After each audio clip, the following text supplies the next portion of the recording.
Hello guys, welcome back to my channel. সবাই কেমন আছো? আমি ভালো নেই, আমার শরীরটা বেশি একটা ভালো নেই।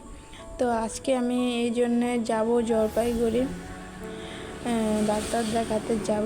তো নুসরাত এখানে রেডি হয়ে গেছে, তোমরা দেখতে পাচ্ছ। নুসরাতের একটা খুব কিউট একটা ব্যাগ আছে, অনেক কিউট।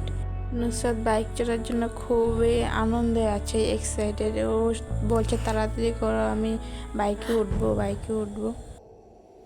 তো কেন যাব আজকে জলপাইগুড়ি বাজারে, আর একটা খুব একটা আমার পছন্দের, অনেক দিনের শখের একটা পছন্দের জিনিস কিনতে যাব বিশেষ করে। তো দেখতে থাকো সেই পছন্দের জিনিসটা কি, আর আমার কি হয়েছে, কেন যাচ্ছি আমি ডাক্তারের কাছে, সেটা দেখার জন্য চোখ রাখো আমার পুরো ভিডিওটাতে। তো যাদের কাছে আমার ভিডিওগুলো ভালো লাগে তারা অবশ্যই আমার চ্যানেলটাকে সাবস্ক্রাইব করবেন, আমার পাশে থাকবেন। আমার ইউটিউব চ্যানেলটাকে, ইউটিউব ফ্যামিলিটাকে বড় ফ্যামিলি বানানোর জন্য আপনাদের সাপোর্টের অনেক প্রয়োজন। তো আমাকে সাপোর্ট করবেন, সবাই আমার পাশে থাকবেন। তো চলুন, তো আমরা এখানে যাচ্ছি। যাওয়ার সময় বাইকে একটু তেল ঢুকিয়ে নিলাম। এখানে ওরা পাপা মেয়ের তেল নিচ্ছে বাইকে। আমি এখানে দাঁড়িয়ে আছি, অনেক রোদ, তাকানো যাচ্ছে না।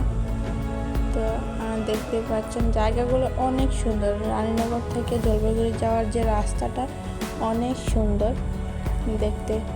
তো এখন বাজে প্রায় দুপুর 3টা বাজে। তো আমরা যাচ্ছি, আমি এখন যাব, গিয়ে ডাক্তার দেখাবো। তো আমার কি হয়েছে সেটা দেখার জন্য, শোনার জন্য ভিডিওটা দেখতে থাকুন। তো আমরা চলে এসেছি জলপাইগুড়ি বাজারে।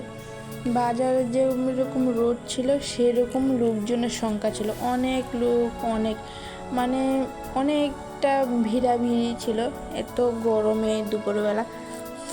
তো এখানে চলে এসেছি আমরা জলপাইগুড়ি বাজারে।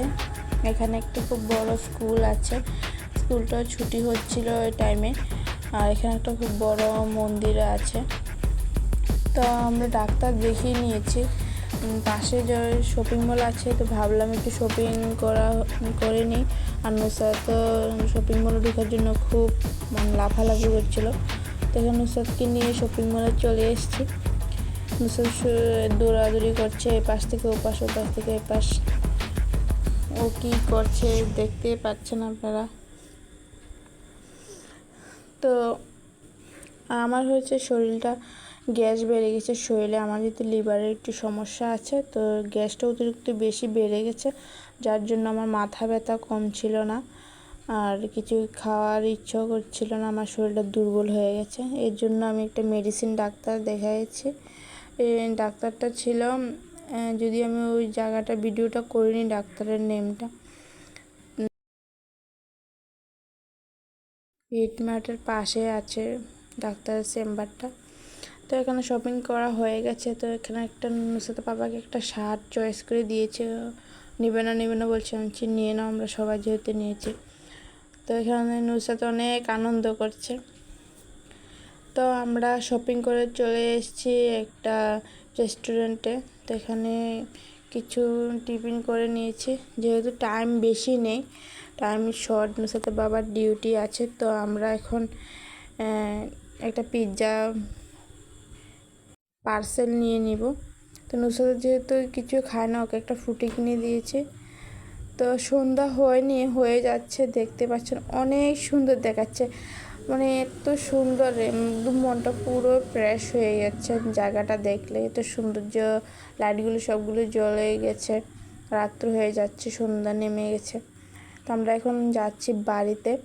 তো যে জিনিসটার জন্য বিশেষ করে গিয়েছি, যে অনেক দিনের শখের একটা জিনিস কিনবো, সেই জিনিসটা কিনা হলো না, কারণ নুসরাত বাবার ডিউটির টাইম হয়ে গেছে, একদম হাতে সময় নেই আমাদের। মামার তাড়াতাড়ি বাড়িতে পৌঁছাতে হবে, ওকে ডিউটি থেকে কল এসে গেছে যাওয়ার জন্য।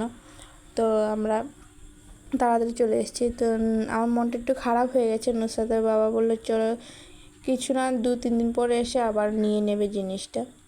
তো ভিডিওটা আপনাদের সাথে অবশ্যই শেয়ার করব। ওই ভিডিওটা দেখার জন্য আমার চ্যানেলে চোখ রাখবেন। আর আমার চ্যানেলটাকে সবাই সাবস্ক্রাইব করবেন, আমার পাশে থাকবেন। তো আমরা এখানে ফাইনালি চলে এসেছি বাড়িতে, চলে এসেছি রুমে। তো রুমের হালত খুবই খারাপ আছে এখন। তো নুসরাত বাবা যেহেতু চলে যাবে তাড়াতাড়ি, ও ড্রেসও খুলিনি, দাঁড়িয়ে দাঁড়িয়ে একটু পিৎজা খেয়ে চলে যাচ্ছে। পিৎজাটা ঠিকই ছিল, অনেক ভেজিটেবল একদম ভরপুর ছিল, পিৎজাটা খেতে খুব টেস্টি ছিল। বাট এটাতে একটু চিজ কম আছে, আমার কাছে লাগলো একটু চিজটা কম আছে, কিন্তু সব কিছু মোটামুটি ঠিক আছে, খেতে ভালো, সাইজটা অনেক ভালো, প্রাইস অনুযায়ী সাইজটাও ঠিক আছে। চিজটা একটু দিলে আরও ভালো লাগতো। আজকে আসার সময় একটা অনেক বড় দুর্ঘটনার হাত থেকে বেঁচে গেছি। আমার ওড়নাটা বাইকের চাকা অল্পের জন্য লাগেনি। তো পাশে একটা দাদা বাইক নিয়ে যাচ্ছিল, উনি ওনার বলাতে সতর্ক হলাম। সবাই ভালো থাকবেন।